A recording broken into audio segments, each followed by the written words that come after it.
శివంగివే శివంగివే తలవంచే మగ జాతినికే. నమస్తే అండి, వెల్కమ్ టు అవర్ ఛానల్. మనతో ఇవాళ మహిళా రక్షణ పోరాట మండలి అధ్యక్షురాలు డప్పు సునీత గారు ఉన్నారు. నమస్తే మేడం. నమస్తే అమ్మా. ఎలా ఉన్నారు? బాగున్నాను. అంటే మీ వృత్తిని ఇంటి పేరుగా మార్చుకున్నారు అని చెప్పేసి మేము విన్నాము. అసలు మీ ప్రస్థానం అనేది ఎలా మొదలైంది? అసలు మీరు ఇప్పుడు ఎక్కడి నుంచి వచ్చారు? నేను సికింద్రాబాద్ పార్షిగుట్ట నుంచి వచ్చినమ్మా. ఓకే, నేను ఒక్కసారి నా ఎంట్రీ తప్పకుండా మేడం.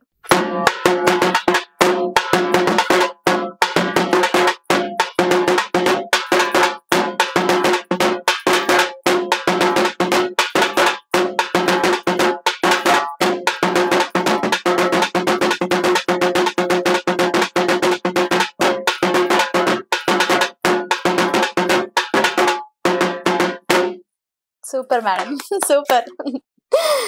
నేను ఇందులోకి వచ్చింది మా నాన్న త్రూ. యాక్చువల్లీ మా నాన్న పేరు డప్పు అశోక్. ఓకే. మా నాన్నని గుర్తుపట్టే ఏ పొలిటికల్ లీడర్ గానీ లేడు. ఓకే. మా నాన్న పేరు వచ్చేసి డప్పు అశోక్. పాలిటిక్స్ లో ఉండేవారా? పాలిటిక్స్ లో కాదు, పాలిటిక్స్ లో డప్పు ప్రదర్శన మా నాన్నదే. ఓకే. ఏ ఎమ్మెల్యే గాని ఏ కార్పొరేటర్ గాని పోటీ చేయాలన్నా మా ఇంటి నుంచే డప్పులు రావాలి. అది మా నాన్నదయ్యే రావాలి. డప్పు అశోక్ అనేది ఆయన ఇంటి పేరు కాదు. ఆయన ఇంటి పేరు వచ్చేసి ఒంకోళ్ళ అశోక్. కానీ ఆయన ఈ వృత్తి ఎంచుకోండు. ఇది మా మాదిగ జాతికి అన్నం పెట్టే డప్పు అన్నమాట. మాకు అమ్మ లాంటిది, నాన్న లాంటిది. అలాంటి వృత్తిని మా నాన్న ఎంచుకున్నాడు. గత 45 సంవత్సరాల నుంచి మా నాన్న ఇదే వర్క్ చేసి మమ్మల్ని అందరినీ పెద్ద చేశాడు, చదివించాడు, అందరినీ సాదాడు. కానీ అలాంటి మా నాన్నకు పేరు అనేది లేదు. ఓన్లీ ఆయన కొట్టి వెళ్ళిపోవడం తప్ప అలా లోకానికి ఎవరు పరిచయం చెయ్యలేదు. డప్పు అశోక్ వల్లనే ఒక పేరు మాత్రమే వచ్చింది తప్ప వేరే ఆయనకు ఎలాంటి అసలు ఏది రాలేదు. అసలు పేరు అనేది లేదు బయట అసలు. అలాంటిది మా నాన్న త్రూ నేను వచ్చాను. ఓకే. మీకు పెళ్ళయి ఎన్ని సంవత్సరాలు అయింది? నాది 27. సో అంటే బేసిక్ గా ఒక అమ్మాయికి పెళ్ళయింది అంటే ఆ ఇంటి పేరుని వదిలేస్తుంది, ఆ ఇంటికి తండ్రికి సంబంధించింది వదిలేసి భర్తకు సంబంధించిన వైపు వెళ్ళిపోతుంది కదా. సో మీరు అలా కాకుండా మీ తండ్రి వారసత్వాన్ని మీరు ఎందుకు పుచ్చుకున్నారు? ఏం లేదమ్మా, అది నాకు పొలిటికల్ గా రావాలని ఇష్టం ఉండే. ఓకే. పాలిటిక్స్ లోకి రావాలని ఇష్టం ఉండే. ఓకే. యాక్చువల్లీ నాకు వేరే తెలియదు, బయట ప్రపంచం తెలియదు. ఓన్లీ మా సారు ఆయన ఏం చెప్తే అదే. ఓకే. మీ సార్ ఏం చేస్తారు? Private employee. ఓకే. జీడిమెట్ల అంటాడు, జీడిమెట్ల చేస్తాడు, ప్రైవేట్ ఎంప్లాయీ. ఆయన చెప్పిందే నాకు వాస్తవం, అంతే. ఆయన చెప్పింది చేస్తున్నాను అంతే. ఓకే. ఏంటిదంటే మా మీద కొంచెం చిన్న దాడి జరిగింది. ఆ దాడి జరిగింది అని నేను ప్రతి ఒక్క దగ్గరికి వెళ్ళాను. అప్పుడు నాకు ఏది తెలియదు. ఓన్లీ భర్త, పిల్లలు, అంతే. ఇంటి మట్టుకే నేను కేవలం హౌస్ వైఫ్ ని. నా భర్త మీద దాడి జరిగింది అంటే మా ఏరియా వాడే దాడి జరిగింది. దాడి జరిగితే నాకు ఏ పొలిటికల్ లీడర్స్ వాళ్ళెవరు తెలియదు. ఏ విషయంలో దాడి జరిగింది అంటే ఇట్నే అమ్మాయిలను చిడాంచడం వల్ల ఈయన పోయి అతన్ని బెదిరించిండు. ఓకే. బెదిరించడం వల్ల అప్పట్లో కాంగ్రెస్ అప్పుడు కూడా కాంగ్రెస్. ఎన్ని సంవత్సరాల క్రితం ఇష్యూ ఇది దగ్గర ఒక 15 సంవత్సరాలు 18 సంవత్సరాల బ్యాక్ ఇది మాట ఇది. అప్పటికి నాకు అసలు బయట ప్రపంచం కూడా తెలియదు. అప్పుడు ఆయన బయటకు వచ్చి ఫ్రెండ్స్ తోటి ఉండేవాళ్ళు. ఇట్లా ఆడపిల్లల ముంగట లుంగిలు కట్టుకొని తిరగొద్దురా, అట్లా ఉండొద్దు, మన బస్తీ పిల్ల, నువ్వు మన బస్తోనివే, నువ్వు ఇలా చేయడం ఏందిరా అని చెప్పి ఈయన వెళ్ళి బెదిరించడం జరిగింది. బెదిరించడం వల్ల నువ్వేంద్రా నాకు చెప్పేది అని చెప్పి డ్యూటీకి పోయే అతన్ని పొద్దున మార్నింగ్ పార్షిగుట్ట చౌరస్తాలో మార్నింగ్ 10 numbers అటాక్ చేసి కొట్టారు మా ఆయనని. అటాక్ చేసి కొట్టి ఇదంతా పగల కొట్టేశారు. పగల కొట్టేసి రక్తం అడుగులు ఆయన ఉన్నారు. నాకు తెలియదు, నేను ఇంట్లోనే ఉన్నాను. ఆయన తీసుకెళ్లి గాంధీలో అడ్మిట్ చేశారు. నాకు తర్వాత తెలిసింది, 1 గంటకు తెలిసింది. వీడు కొట్టినోడు పరారు అయిపోయాడు. యాక్చువల్లీ వాడు కూడా మా ఏరియాలోనే ఉంటాడు. పరారు అయిపోయాడు. అప్పుడు నేను ఎవరి దగ్గరికి వెళ్ళాలి? ఫస్ట్ పోలీస్ స్టేషన్కి వెళ్ళాను, కంప్లైంట్ పెట్టాను. కంప్లైంట్ నాకు తీసుకోలేదు కాదు కదా, దాన్ని మా ఆయనదే తప్పని చెప్పారు. ఓకే. అప్పుడు కాంగ్రెస్ ఉన్నది. అప్పుడు జేసుదా మాకు కాంగ్రెస్ ఉంది అప్పుడు. అంటే అప్పుడు తెలంగాణ రాష్ట్రం విడిపోక ముందా ఇదంతా జరిగింది? మనకు తెలంగాణ రాలేదు అప్పటికి. అదే చెప్తున్నాను, రాకముందు ఉమ్మడి ఆంధ్రప్రదేశ్ రాష్ట్రం. ఉమ్మడి ఆంధ్రప్రదేశ్ రాష్ట్రం ఉంది మనకి. అప్పట్లో కాంగ్రెస్, మనకి జయసుధ, మా కార్పొరేటర్ వచ్చేసి ఉమాదేవి, వాళ్ళ భర్త దగ్గరికి వెళ్ళాము. అతను కూడా మాకు సపోర్ట్ చేయలేదు. ప్రతి ఒక్క లీడర్ ని కలిసాను నేను. ప్రతి ఒక్క లీడర్ ని కలిసాను. ప్రతి ఒక్క మనిషి దగ్గరికి వెళ్ళి మాకు హెల్ప్ చేయండి అని అడిగాను. ఎవడు కాదు కదా, ఎవడు హెల్ప్ చేయలేదు. అంత డబ్బులు తిని ఈ కాంగ్రెస్ ప్రభుత్వం ఉన్నప్పుడు చాలా మంది అసలు ఎవరికి హెల్ప్ చేయలేం కాదు కదా, కానీ హెల్ప్ కోసం వచ్చిన మనిషిని కూడా ఎవరిని బయటికి సహాయం చేయలేదు, పట్టించుకోలేదు. అప్పుడు మనకు టిఆర్ఎస్ నాయకత్వం వస్తుంది మెల్లమెల్లగా, అప్పుడు పుంజుకుంటుంది. నేనేం చేసినా కొంచెం నేను పొలిటికల్ గా వెళ్ళాలనుకుంటున్నా అని మా సార్ని రిక్వెస్ట్ చేసుకున్నా. నాకు ఇలా ఉందండి, యాక్చువల్లీ నేను చదువుకోలేదు నేను చదువుకోలేదు, ఓన్లీ నాకు ఒక బాబు, వాళ్ళ చదువే చూపించుకుంటున్నాను, వాళ్ళతోటే చదివిపించుకుంటున్నాను, వాళ్ళని ఒక ఉన్నత స్థాయికి తీసుకుపోదామని అనుకున్నాను. నేను చదువుకోలేదు అస్సలు, నేను స్కూల్ కి వెళ్ళలేదు అసలు, నాకు చదువు రాదు. నేను ఇక అందరినీ చదివేశాను, నేను అంబేద్కర్ ఏం చెప్పిండో దాన్ని బట్టి నడిచాను. నాకు చదువు ఒక్కటే లేదు, కానీ ఇంగ్లీష్ మాట్లాడతాను, హిందీ మాట్లాడతాను, తెలుగు మాట్లాడతాను, తమిళ్ కూడా మాట్లాడతాను. ఎవరెవరికి ఎందులో కావాలో అందులో సమాధానం చెప్పేటట్టు నేను తయారయ్యాను ఇలా. సూపర్. ఇది నా భర్త వల్ల నేను బయటికి వెళ్ళాను. నా భర్తకు హెల్ప్ కోసం 10 మందిని 100 మంది దగ్గరికి వెళ్ళాను, ఎవరు చేయలేదు. చేయకపోగా మా భర్త తోటే రివర్స్ డబ్బులు కట్టించారు అప్పట్లోనే. నువ్వు ఎందుకు వెళ్ళినావు, నువ్వు ఏమిటికి వెళ్ళినావు, అట్లా ఉండే మా పార్షిగుట్ట ఏరియాలో అట్లా ఉండే. చిలుకలగూడ పిఎస్ లో ఇదంతా అయిందన్నమాట. అప్పుడు కాంగ్రెస్ ప్రభుత్వం ఉన్నప్పుడు ఇలా జరిగింది మాకు, మీరు ఇలా చేస్తారా అని చెప్పి నేను కొంచెం పొలిటికల్ గా వెళ్ళానమ్మా బయటికి. మా డప్పు అశోక్ మా నాన్నని పట్టుకొని గత పద్మారావు అప్పుడప్పుడే వస్తున్నాడు, ఆయన కూడా ఆయన దగ్గరికి వెళ్ళడం జరిగింది. వెళ్ళి పార్టీలో జాయిన్ కావడం జరిగింది. ఒక 50-30 మంది తోటి పార్టీలో జాయిన్ అయ్యాను. ఏ పార్టీలో? ఇంట్లో టిఆర్ఎస్ లో జాయిన్ అయ్యాను. అప్పుడప్పుడే టిఆర్ఎస్ జాయిన్ అయ్యాను. ఆయన ఎమ్మెల్యేగా గెలిచారు, అప్పుడప్పుడే ఇక గెలిచిండు, అన్ని విధాలా చేస్తున్నాడు. కొంచెం అందులోనే సంపాదించుకున్నాను, నేను పేరు సంపాదించుకున్నాను, అన్ని విధాలా బానే ఉంది. దాని వల్ల ఒక పేరు సంపాదించుకొని బయటికి వెళ్ళాను. ఆ పార్టీలో కూడా నచ్చలేదు నాకు, కొన్ని విషయాలలో నచ్చలేదు. నేను వెళ్ళి చేశాను, అందులో చాలా పని చేశాను. అందులో కూడా నాకు ఎంతెంత పని చేయాలనిపించిందో, చాలా మందికి రేషన్ కార్డులు గాని, పింఛన్లు గాని, ఎవరెవరికి ఏమేం కావాలో అన్ని చేశాను, అందులోనే ఉండి చేపించాను. అందరికి మంచిగా చేశాను. చేసినాక కొన్ని కారణాల వల్ల నాకు నచ్చక నేను పార్టీ నుంచి వెళ్ళిపోయి బయటకు వచ్చేసాను. ఆ పేరుతోనే బయటకు వచ్చాను, ఆ పేరుతోటే బతుకుతున్నాను ఇప్పటికి. నేను పేరు సంపాదించాను గాని ఆస్తులు సంపాదించలేదమ్మా, పేరు మాత్రం సంపాదించాను. ఇప్పుడు కూడా ఎవరైనా సరే ఆమె దగ్గరికి ఎందుకు పోతారు అబ్బాయి, ఆమె మంచిది కాదని చెప్తారు. అలా భయపెట్టే నిలబడ్డాను, ఒక శివంగిలాగా నిలబడ్డాను. ఇప్పుడు చెయ్యి కాదు కదా, నా ఫ్యామిలీకి కూడా వేలు పెట్టి కూడా చూపించలేరు.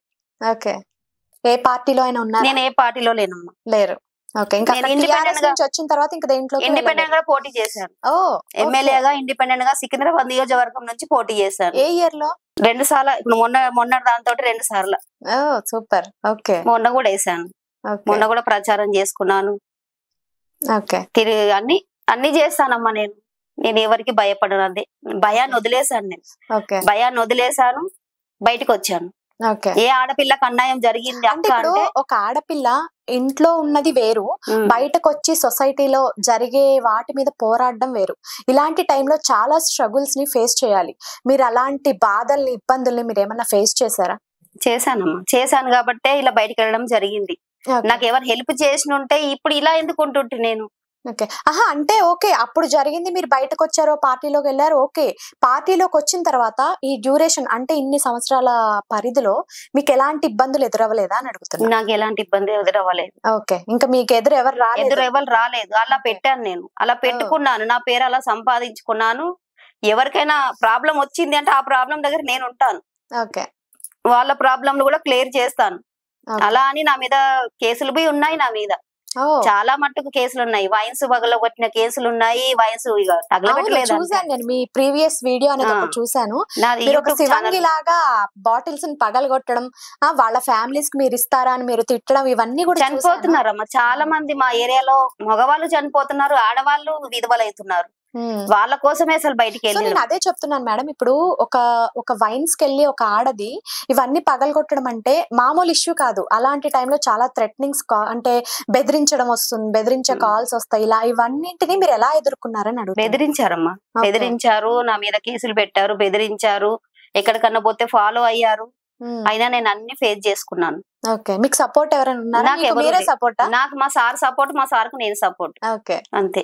వేరే ఎవరు లేరు. నేను పిలిస్తే 100 మంది కాదు 200 మంది లేడీస్ కూడా వస్తారు. ఒక డప్పు వేసుకొని నేను బయటకు వెళ్ళినంటే చాలా మంది ఆడవాళ్ళు బయటకు వస్తారు. అంటే ఇంకొక క్వశ్చన్ మేడం, బేసిక్ గా డప్పు కొట్టడం అనేది నేను ఆడవాళ్ళని ఎక్కడ చూడలేదు, ఎక్కువగా మగవాళ్లే కొడతారు కదా. సో అంటే ఇప్పుడు మీరు ఈ డప్పు ఒక ఆడవారు అయ్యిండి ఈ డప్పు కొడుతున్నారంటే దీనికంటూ ఒక ప్రత్యేకత ఉంటది. మీరు దేనికోసం ఏం కావాలని చెప్పి ఈ డప్పు కొడుతున్నారు? మాకు డప్పుకు అనేది మాకంటూ గుర్తింపు కావాలి. గుర్తింపు అంటే ఎలా? మేము ప్రపంచానికి తెలియదు, మా నాన్న తెలియదు, కొట్టడం మాత్రమే తెలుసు. డప్పు అనేది ఒక వృత్తి అనేది అనుకుంటున్నారు కానీ ఇది మాకు అన్నం పెట్టింది, మమ్మల్ని సాధింది, మమ్మల్ని పెంచి పెద్ద చేసింది. కానీ ఈ డప్పు అనేది ఇప్పుడు సోషల్ మీడియాలో చాలా వైరల్ చేసుకుంటున్నారు. ఇది మా కుల వృత్తి, ఇది మాదిగ జాతి కుల వృత్తి ఇది. మేము దీని ద్వారానే బతుకుతున్నాము, దీని ద్వారానే బయటకు వచ్చాము, దీని ద్వారానే మేము చదువులు గిదువులు అన్ని ఇందులోనే. మా నాన్న చెప్పింది కూడా ఇదే, ఇది మనకు అన్నం పెట్టింది, దీన్ని మాత్రం వదలొద్దు అన్నాడు. అందుకే డప్పు సునీతగా పేరు మార్చుకొని డప్పును సంకనేసుకునే వెళ్తాను ఎక్కడికి వెళ్ళినా. Super madam. మాకు ఇంకొక విషయం కూడా తెలిసింది, మీరు ఇప్పుడు 1,00,000 డప్పులు అనేసి ఏదో ప్రోగ్రామ్ కూడా చేస్తున్నారంట. ఆ ప్రోగ్రామ్ డీటెయిల్స్ ఏంటి? ఇప్పుడు మేము మందకృష్ణ అన్న త్రూ వెళ్తున్నాము, మందకృష్ణ అన్నకు సపోర్ట్ గా వెళ్తున్నాము. మాది వర్గీకరణ అనేది ఖచ్చితంగా సక్సెస్ అవుతుంది. 1,00,000 డప్పులు కాదు, ఇంకా 200 అనుకుంటున్నాము మేము. ఇంకా పై చిలుకే రావచ్చు అని అనుకుంటున్నాము. కానీ ప్రోగ్రామ్ మాత్రం ఖచ్చితంగా సక్సెస్ చేస్తాము. ఎందుకంటే మొత్తం చాలా మంది ఆడవాళ్ళు కూడా కంకణాలు కట్టుకున్నారు ఈ ప్రోగ్రామ్ అనేది సక్సెస్ చెయ్యాలి అని. మందకృష్ణ అన్నకు ఖచ్చితంగా సపోర్ట్ చేస్తాం మేమందరం. మీ ఈ ప్రోగ్రామ్ అనేది సక్సెస్ కావాలని మేము కూడా కోరుకుంటున్నాం. ఇంతకీ వర్గీకరణ అనేది మీరు దేనికి కావాలనుకుంటున్నారు? అంటే కొన్ని డిమాండ్స్ అనేవి ఏమన్నా ఉన్నాయా? మాకు ఇది కావాలి, లేకపోతే మాకు చెందాల్సింది చెందట్లేదు? మాకు చెందాల్సింది చెందట్లేదు అనే కదా అన్న దారిలో మేము నడుస్తున్నాం. ఏంటది? ఇక అది అన్న ద్వారానే తెలియాలి. ఒకసారి మా అన్నను కూడా ఇంటర్వ్యూకి పిలవండి, మా అన్న త్రూ తెలుసుకోండి మీరు అది. ఓకే, తప్పకుండా ఆయన్ని కూడా పిలుస్తాము. మీ ప్రాబ్లమ్స్ అనేవి మీరు దేనికోసం అయితే ఈ వర్గీకరణ చేస్తున్నారో అది ప్రజలందరికీ తెలిసేలా చేద్దాము. సో ఇంకా మీ పర్సనల్ డీటెయిల్స్ చెప్పండి మేడం. మీకు పిల్లలు ఎంతమంది? నాకు ఒక కొడుకు, ఒకటే. ఒక పాప. ఒక పాప. ఏం చేస్తున్నారు వాళ్ళు? ఇప్పుడు డిగ్రీ, పాప డిగ్రీ ఇక్కడ అమీర్పేటలో చదువుతుంది. బాబుది అయిపోయింది, ఇప్పుడు జాబ్ చేస్తున్నాడు. పిల్లలు సపోర్టా మేడం మీకు? నా బాబు నాకు సపోర్ట్, ఫుల్ సపోర్ట్ ఉంటారు. అమ్మా నువ్వు వెళ్ళు నేను చూసుకుంటా అంటాడా? వాళ్ళంతే, వాడు మొత్తం నాదంతా రోడ్ మీదే. ఇక నేను ఎక్కువ రోడ్లోనే ఎక్కువ ఉంటాను, ఇంట్లో తక్కువ ఉంటాను. సామాన్యంగా ఇంట్లో ఎవరికి దొరకను. నీకు ఫంక్షన్లు అయినా సరే సామాన్యంగా దొరకను, ఎక్కువ ప్రజలలోనే ఉంటాను. అయితే శివంగి గురించి మాకు ఇంకొక విషయం కూడా తెలిసింది ఏంటి, మీరు పంచాయతీలు కూడా చేస్తుంటారంట, కౌన్సిలింగ్ కూడా ఇస్తారంట? చేస్తానమ్మా. నా దగ్గరకు వచ్చిన ఏ ఆడపిల్లనైనా సరే హ్యాపీగా ఉండాలి, నవ్వాలి, అలానే చేస్తాను. అంటే ఓన్లీ పెళ్ళైన వాళ్ళకే చేస్తారా, లేకపోతే మిగిలిన ఏ ప్రాబ్లమ్స్ ఉన్నా చేస్తాను. ఏ ప్రాబ్లమ్స్ ఉన్నా నా దగ్గరకు వచ్చినా వాళ్ళకి సాల్వ్ చేస్తాను, వాళ్ళని అందరినీ హ్యాపీగా ఉంచుతాను. నాతోటి చాలా మంది బాగుపడ్డారు, వాళ్ళందరికీ ఆశీర్వాదం ఉంటది నాది. పిల్ల జల్లతోటి సుఖంగా ఉండాలి. వాళ్ళందరూ నాకు ఫోన్లు చేసి మాట్లాడుతుంటారు, అక్క బాగున్నాము, నాకు ఓ బాబు నాకు ఓ పాప అని చెప్తుంటారు. ఇంటికి పిలుస్తారు నన్ను, పసుపు కుంకుమ ఇస్తారు, వాళ్ళ అత్తలు వాళ్ళ మామలు మాట్లాడతారు నాతో, అందరు బాగున్నారు. Okay madam. అంటే ఇప్పుడు మీరు ఇట్లా కపుల్స్ ని కలుపుతానని చెప్పారు కదా, అంటే ఇప్పుడు మొగుడు పెళ్ళాలు గొడవ పడే వాళ్ళు చాలా రీజన్స్ తో ఉంటారు. కొంతమంది ఏంటంటే కీచులాటల ద్వారా విడిపోయిన వాళ్ళు కొంతమంది ఉంటే, కొంతమంది లీగల్ గా పెద్ద పెద్ద ప్రాబ్లమ్స్ తో విడిపోయే వాళ్ళు ఉంటారు. సో అలాంటి లీగల్ ప్రాబ్లమ్స్ వస్తే మీరు ఎట్లా సాల్వ్ చేస్తారు? ఫస్ట్ అయితే వాళ్ళు ఇద్దరితోటి మాట్లాడతానమ్మా. ఇద్దరితో వాళ్ళకి కలిసే ఉద్దేశం ఉంటేనే మనం ఎంత రిస్క్ అయినా తీసుకొని, భార్యకి ఉందనుకో భర్తతో ఎంత ఫైట్ చేసైనా సరే భార్యను తీసుకొని భర్తకు కలుపుతానమ్మా నేను. ఈ పెళ్లి చేసుకున్నాక వాడిని తప్ప వేరే వాడిని ఊహించుకోలేదు కదా పిల్ల కూడా. నాకు వాడు కావాలక్క, నేను వాడు లేకుండా బతకలేను అని అంటారు కదా. కంపల్సరీ నేను మీడియా త్రూ అయినా సరే ఇంటి కూడా ధర్నా చేసి ఇంట్లోకి తోలిచ్చి వస్తాను. అలా ఫ్యామిలీ మొత్తం తను కొట్లాడి. ఇప్పటి వరకు ఎన్ని కపుల్స్ ని కలిపారు? నాకే లెక్కలేదమ్మా, ఇంటికి వెళ్ళి ఫైల్ చూడాలి. ఈ క్వశ్చన్ వస్తుందని తెలిసింటే ఫైలే పట్టుకొచ్చేదాన్ని. అది కాదు మేడం, ఇప్పుడు ఒక కపుల్ ని కలిపారంటే మీరు వాళ్ళకి ఒక సెపరేట్ ఫైల్ రెడీ చేసుకుంటారు? చేసుకుంటాను. ఓ వావ్, సూపర్. అంటే ఇన్ ఫ్యూచర్ లో ఏమన్నా ప్రాబ్లమ్స్? నా మహిళా రక్షణ పోరాట మండలి దాని మీద నా లెటర్ ప్యాడ్ మీద ప్రతి ఒక్కటి రాసేసి ఫైల్లో జమ చేస్తూ ఉంటాను. ఓకే. ఇప్పుడు మీరు తెలంగాణ, హైదరాబాద్ లో ఉంటున్నారు. ఇప్పుడు ఒకవేళ ఆంధ్రాలో లేకపోతే వేరే రాష్ట్రంలో ఇష్యూ వస్తే, అమ్మ మాకు ఈ ప్రాబ్లం ఉంది సాల్వ్ చేయండి అంటే మీరు వెళ్తారా? లేకపోతే అంత దూరం వెళ్ళలేనమ్మా ఇప్పటికి. నాకు ఆంధ్ర నుంచి కూడా వస్తున్నాయి కాల్స్ వస్తున్నాయి, అక్కకి ఈ ప్రాబ్లం ఉంది అంటే. నాకు ఆంధ్రాలో తెలిసిన వాళ్ళు ఉన్నారు. ఇప్పుడు మన పవన్ కళ్యాణ్ పార్టీ తరఫు నుంచి ఒక 2-3 పరిచయం అయ్యారు. జనసేన నుంచి నేను టికెట్ కూడా అడిగాను ఆయనని. మొన్న రీసెంట్ గా మనకు ఎలక్షన్స్ వచ్చినప్పుడు టికెట్ అడిగాను, కానీ వాళ్ళ నుంచి సమాధానం రాలేదు. నా ప్రొఫైల్ మొత్తం వాళ్ళకి ఇచ్చేసి వచ్చాను. బంజారా హిల్స్ కెళ్ళి ఆఫీస్ లో ఇచ్చేసి వచ్చాను. అక్కడ నుంచి ఏ కాల్ రాలేదు. అందుకే నేను ఇండిపెండెంట్ గా నిలబడాల్సి వచ్చింది. యాక్చువల్లీ వాళ్ళు ఇస్తారని అనుకున్నాను, వాళ్ళు ఇవ్వలేదు. ఇక నేను ఇండిపెండెంట్ గా నిలబడ్డా. అట్లా ఆఫీస్ లో కొంతమంది పరిచయం అయ్యారు. నా ఫోన్ నంబర్ వాళ్ళు తీసుకెళ్లారు, వాళ్ళ ఫోన్ నంబర్స్ నాకు ఇచ్చారు. ఆంధ్ర నుంచి కూడా నాకు వస్తూ ఉంటాయి, కానీ అంత దూరం నేను రాలేనని. వాళ్ళు వస్తే చేస్తారనమాట. అయితే చూడండి, ఆంధ్రాలో ఎవరైనా ఉంటే వచ్చేయండి, వీడ డెఫినెట్ గా మీకు మార్గం చూపిస్తుంది. ఓకే మేడం, మీరు ఇప్పుడు ఎలాగో పాలిటిక్స్ వైపు మనకి ఆ టాపిక్ వచ్చింది కాబట్టి పాలిటిక్స్ గురించి మాట్లాడుకుందాం. మీరు ఒకప్పుడు టిఆర్ఎస్ లో ఉన్నాను అని చెప్తున్నారు కదా, సో మనం ఇప్పుడు చిన్న కంపారిజన్ అనేది చేసుకుందాం. గత ప్రభుత్వానికి ఇప్పటి ప్రభుత్వానికి ఉన్న తేడా ఏం గమనించారు మీరు? గత ప్రభుత్వంలో కొంచెం కేసీఆర్ గారు అన్ని వేళ బానే చేసిండు, చేయలేని అంటలేను, బానే చేసిండు, గానీ కొంచెం దృష్టి పెట్టేది ఉండే. నా సలహా పెట్టలేదు, సరిగా దృష్టి పెట్టలేదు. రాష్ట్రం మీదనే పెట్టలేదు, మన తెలంగాణ దాని మీదనే పెట్టలేదు. అందుకే ఓడిపోయి ఆల్రెడీ మన రాష్ట్రం డెవలప్డ్ రాష్ట్రమే, డెవలప్ చేశాడు, చేయలేదని అంటే అభివృద్ధి చెందిన రాష్ట్రమే కదా. సో ఆయన ఇంకా ఏం చేసినా కొత్తగా కనిపించదు. ఇప్పుడు అసలు అభివృద్ధి లేదు ఆ రాష్ట్రానికి అంటే ఒక సీఎం వచ్చి చేస్తే ఆ అభివృద్ధి అనేది కనిపిస్తుంది. కానీ ఆల్రెడీ హైదరాబాద్ అనేది అంటే తెలంగాణ అనేది అభివృద్ధి చెందిన రాష్ట్రం. సో దీని మీద ఆయన చేసినా కనిపించదు అనేది కొందరి వాదన. మీరేమంటారు? నేను అనేది ఆయన కొంచెం దృష్టి పెట్టినుంటే ఈ పార్టీకి మనకి ఇక్కడ కాంగ్రెస్ రాకపోతుండే. అంటే ఆయన కూడా చాలా కాన్ఫిడెంట్ గా ఉన్నాడు కదా, అంటే నేనే గెలుస్తాను ఈసారి కూడా. నా గత వీడియోలు ఉంటాయి నావి, నేను ఆ లింకులను మీకు పంపిస్తాను. ఈసారి నువ్వు డెఫినెట్ గా ఓడిపోతావు కేసీఆర్, ఇది గుర్తు పెట్టుకో అని చెప్పిన వీడియో నేను చేశాను. ముందే ప్రెడిక్షన్ ముందే కాదు, ఒక సంవత్సరం కిందనే చెప్పాను. ఆ వైన్స్ల వల్లనే తిట్టాను, ఆ వైన్స్ల వల్లనే దుమ్మెత్తి పోసాను. నువ్వు ఓడిపోతావు అని చెప్పాను, నిజంగానే ఓడిపోయాడు. నువ్వు రావు ఈసారి సీఎం గా రావు, ఎందుకంటే నువ్వు దృష్టి పెట్టలేదని చెప్తున్నాను. నువ్వు అని మాట్లాడుతున్నందుకు తప్పుగా అర్థం చేసుకోకండి, కొంచెం కోపం ఉండే అన్నాము. కానీ ఇప్పటికైనా మనకు ఛాన్స్ ఉంది, ప్రజల్లోకి రావాలి, ప్రతి నియోజకవర్గానికి వెళ్ళాలి. నువ్వు గాని, మీ కొడుకు గాని, మీ బిడ్డ గాని ప్రతి నియోజకవర్గానికి వెళ్ళి ప్రతి వాళ్ళు ఎక్కడ వస్తారండి, వాళ్ళకి రావాలి, తిరగడమే సరిపోతుంది. వద్దు, అట్లా చేస్తేనే కదా ఇప్పుడు ఇంట్లో కూర్చోబెట్టారు. అట్లా మీరు చేశారు కాబట్టి ఇంట్లో కూర్చోబెట్టారు. ప్రతి నియోజకవర్గానికి వచ్చి ప్రతి ఎమ్మెల్యేని పట్టుకొని మా బస్తీ తిరగండి, మా బాధలు మీకు అర్థం అవుతాయి. మేము తిరుగుతాం, మేము ప్రజల్లో ఉంటాం, మోరీలు నిండితే మేము తీపిస్తాం, నల్లలు రాకపోతే మేము తిరుగుతాం, గుంతలు గుడుపుతానమ్మా. నేను గుంతలు పడతాయి కదా రోడ్ల మీద, ఆ గుంతలు నేను గుడుపుతాను.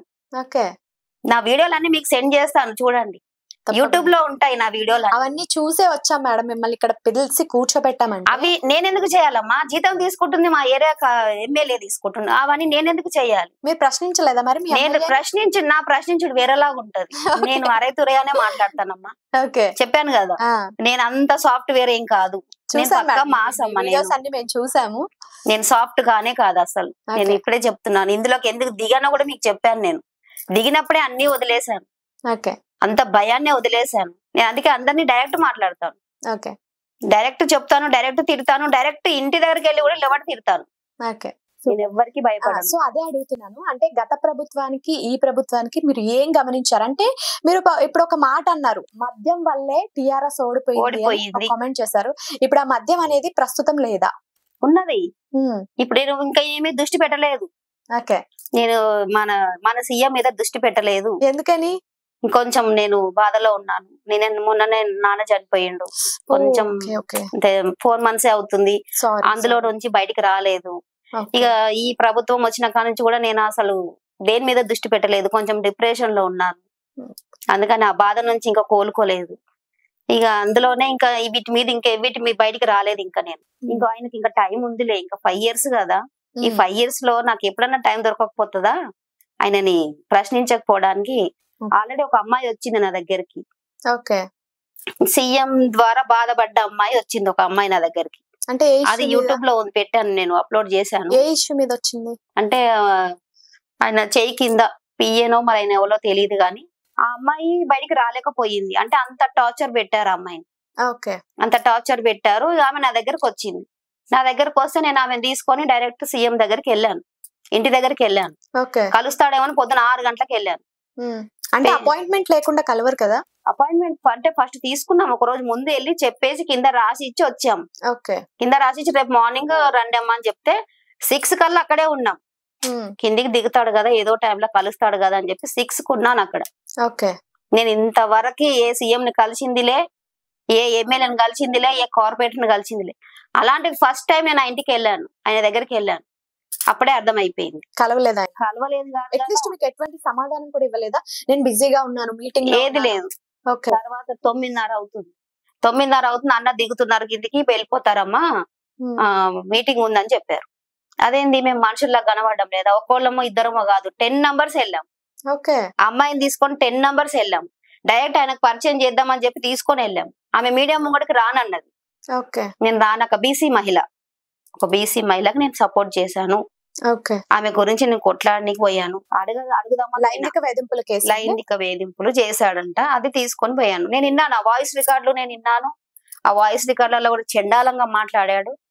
అతన్ని మాత్రం ఇప్పటికైనా వదిలేది లేదు. అతను మాకు కనబడకుండా అతన్ని దాచేశారు. అతను పిఏతో మారడం జరిగింది, ఆయన పేరేదో ఉంది, ఆయన పిఏతో మారడం జరిగింది. ఆయన సెకండ్ పిఏ వచ్చిండు, అప్పుడే ఆయనతో కూడా మారడం జరిగింది. ఏసీపీ సార్, డీసీపీ సార్ ఉన్నారు అక్కడ, ఏరియా వాళ్ళందరినీ కలవడం జరిగింది. అక్కడ సిఐ గారితో మారడం జరిగింది. ఆ ఉన్న పేపర్లను ఆయనకు చూపించడం జరిగింది. అన్ని చూపించినాక అమ్మ ఒకసారి మళ్ళీ ఒకసారి అపాయింట్మెంట్ తీసుకొని మీరు రండి అమ్మా, నువ్వు డెఫినెట్ గా అన్నని కల్పిస్తామని. అన్న కలవడు అన్న. ఇక మామూలని మాకు అర్థమైపోయింది కదా, ఇవ్వాలని ఆడవాళ్ళకి ఆయన ఎంత గౌరవం ఇస్తుందో తెలిసిపోయింది కదా. ఒక సీఎం ఒకరి సామాన్య వ్యక్తిని కలవాలంటే తనకి ఎన్నో పనులు ఉంటాయని కూడా మేబీ అనుకోవచ్చు కదా. సీఎం అనేది మేం చేస్తేనే సీఎం అయింది కదా. ఇది కరెక్ట్. మేం చేస్తేనే, మేము ఒక సీఎం వద్దనుకున్నాం, నిన్ను గెలిపించినాం. అదంతా ఎందుకు, నేను కూడా వేసాను ఓటు. మరి నేను ఒక ఎమ్మెల్యేకి నిలబడి నేను కాంగ్రెస్ ఓటు వేసాను. మరి అంటే నాకు నేను వేసుకోలేనా ఓటు? వేసుకోలేనా అమ్మా? నేను కాంగ్రెస్ కేసాను ఓటు. మరి మాకు ఈ సీఎం వద్దు, ఈ సీఎం రావద్దు. మళ్ళీ కొట్లాడినా, మస్తు కొట్లాడినా. నా ప్రతి ఒక్క వీడియోలో నేను కేసీఆర్ తిట్టిన మాటలే ఉంటాయి తప్ప వేరే ఉండయి. నువ్వు ఏం చేస్తున్నావు, రాష్ట్రాన్ని ఏం చేస్తున్నావు, నువ్వు ఎక్కడ పెట్టినావు, నీ తలకాయ ఎక్కడుంది, నీ బుద్ధి ఎక్కడ ఉందిరా, అట్లా ఇట్లా రా అని మీదకి దిగలేదు. నేను అలా తిట్టాను. నేను ఈయన తిట్టడానికి నాకు పెద్ద భయం ఏం లేదు. నాకు నువ్వు మంచి చెయ్యి, నువ్వు వచ్చినావు ఇప్పుడే కదా, మంచి చెయ్యమంటున్నా. ప్రతి ఆడవాళ్ళని గౌరవించు, ప్రతి ఆడవాళ్ళని పిలుచుకొని మాట్లాడండి, లేకపోతే నువ్వు కూడా రావు నైనా, ఈసారి నువ్వు కూడా రావు. ఇప్పుడు ఎలాగో రేవంత్ రెడ్డి టాపిక్ వచ్చింది కాబట్టి, రేవంత్ రెడ్డి హైడ్రా ఎంత రచ్చ చేసిందో మనం అందరం చూసాము. ఈ హైడ్రా కూల్చివేతలు అనేసి స్టార్టింగ్ లో ఒక రేంజ్ లో హడావిడి చేసి, ఇది ఎవరికి అతీతం కాదని చెప్పి నాగార్జున ఎన్క్లేవ్ కూల్చేసి చాలా మట్టుకు చేశారు స్టార్టింగ్ లో. ఇప్పుడు మొత్తం సైలెంట్ అయిపోయారు. ప్రజలు తిరగబడ్డారు. ప్రజలతో పెట్టుకుంటే ప్రభుత్వాలే కూలిపోతాయి, కానీ ప్రజలతో పెట్టుకోవద్దు. పో, నువ్వు ఉన్నోని దగ్గరికి పో. ఉన్నోడు దోచుక తింటుండు, లేనోడు అక్కడే ఉంటున్నాడు. లేనోని మీద పడితే ఏమొస్తుంది నీకు? ఉన్నోని గులగొట్టు. ఇప్పుడు మీరు అన్నారు నాగార్జున అది గులగొట్టారు, అట్లనే అందరి మీద పడు. కానీ వచ్చి నేను ఇది బాగా చేస్తా, అది నువ్వు అవన్నీ బాగా చేయాల్సిన అవసరం లేదు.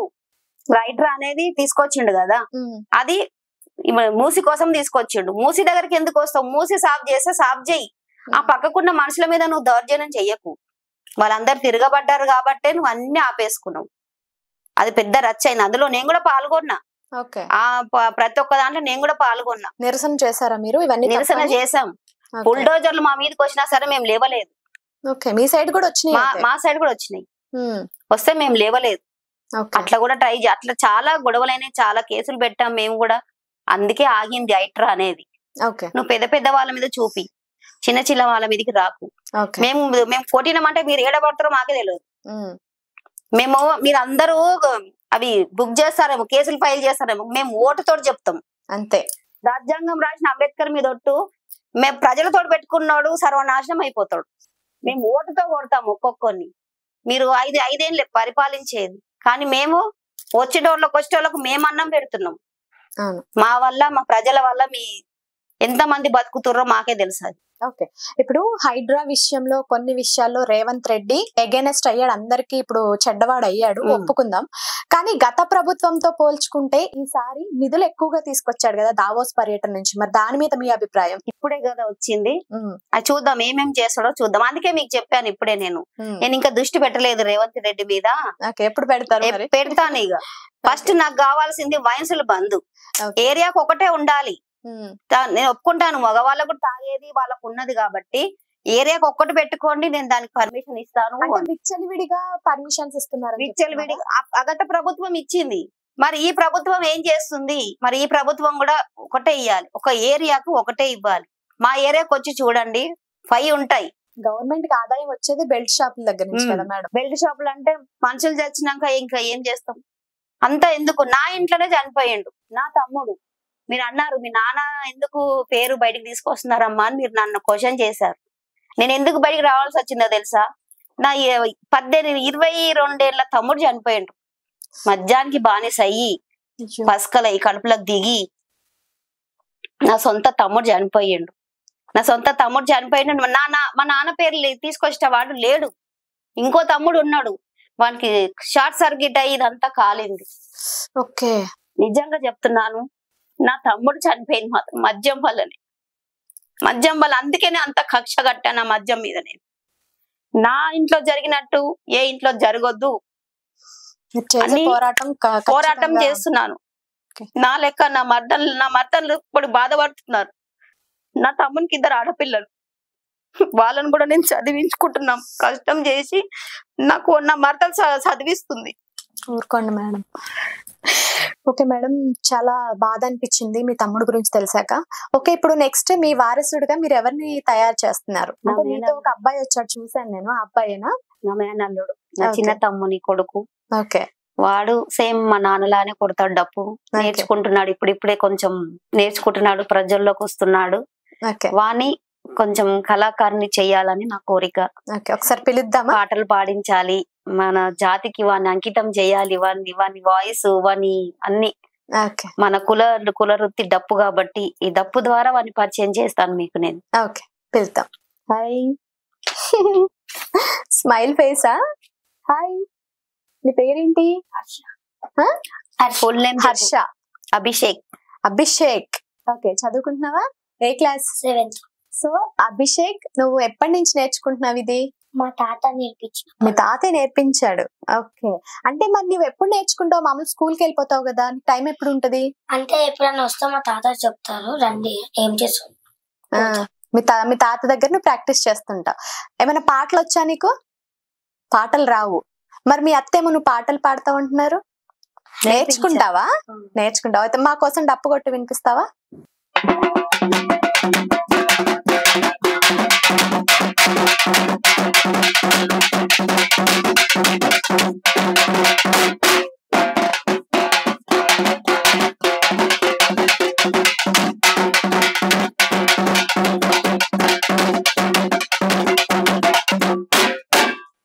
ఓకే, అంటే ఈ డప్పు కొట్టడంలో కూడా వేరియేషన్స్ చాలా ఉంటాయి కదా, చాలా రకాలు ఉంటాయి కదా. నీకెన్నొచ్చు? చాలా వచ్చా? నీకు వచ్చిన 5 చూపించు. అప్పుడు 3 మార్, 2 బారి, 1 అవి కూడా వచ్చా నీకు? 3 మార్ కొట్టు.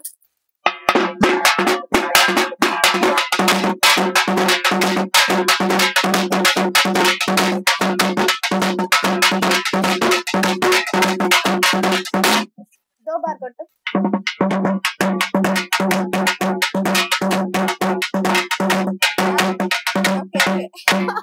మాకు అర్థమైపోయింది నీకు సూపర్ గా వచ్చనేసి. సో ఫ్యూచర్ లో ఏం అవ్వాలనుకుంటున్నావు? మా తాతలాగా కావాలి. మీ తాతలాగా కావాలి. ఓకే, డాక్టర్, ఇంజనీర్ కాదు.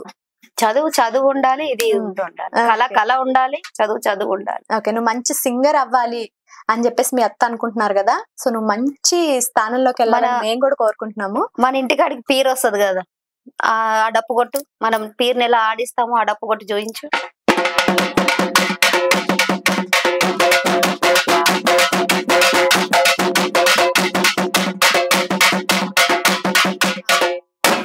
బోనం డప్పు కొట్టు, బోనం డప్పు కొట్టు, బోనం.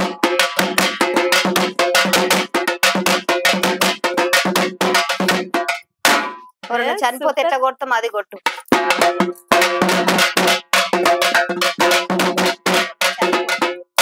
ఎవరైనా చనిపోతే అంటే ఇప్పుడు చనిపోయినప్పుడు ఒకటే ఉంటుందా? ఓకే, చనిపోయినప్పుడు ఒకటి ఉంటుంది, బోనం డప్పు ఉంటుంది, సిగం డప్పు చూపిట్టు, సిగం డప్పు మంచిగా పెట్టుకో.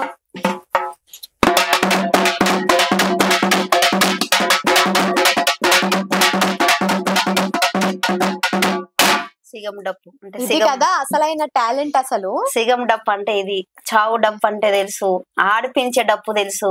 ఓకే, అన్ని బయట వెళ్తాడండి ఏమైనా ఉన్నప్పుడు ఈవెంట్స్ అది మా తమ్ముతో వెళ్తాడు. ఓకే, కానీ తెలియదు ఎవరికి. అలా పరిచయం చెయ్యాలి అని నేను ఇది తీసుకొచ్చడం జరిగింది. స్కూల్కి వెళ్ళలేదు ఇవాళ, ఇంటర్వ్యూ ఉందనే తీసుకొచ్చాను. మీ సార్ కి నేను చెప్తా, నాకు నువ్వు ఇంటర్వ్యూలో వచ్చి కూర్చున్న స్కూల్ సార్ కూడా తెలుసు, వాళ్ళ టాలెంట్ వాళ్ళ సార్ కూడా తెలుసు. ఓకే, సపోర్ట్ చేస్తారు.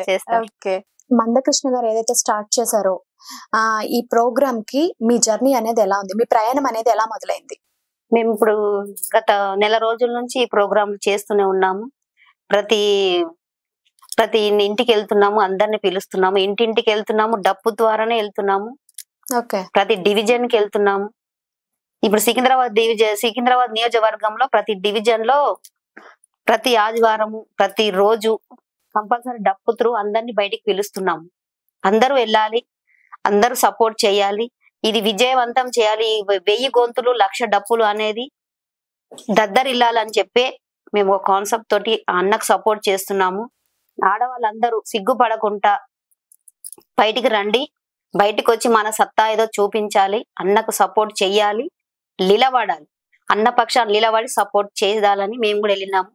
నేను కూడా డప్పు వేసుకొని అది తిరుగుతున్నాను, డప్పు కొడుతున్నాను, రోడ్ల మీద ఎక్కువ తిరుగుతున్నాం మేము కూడా.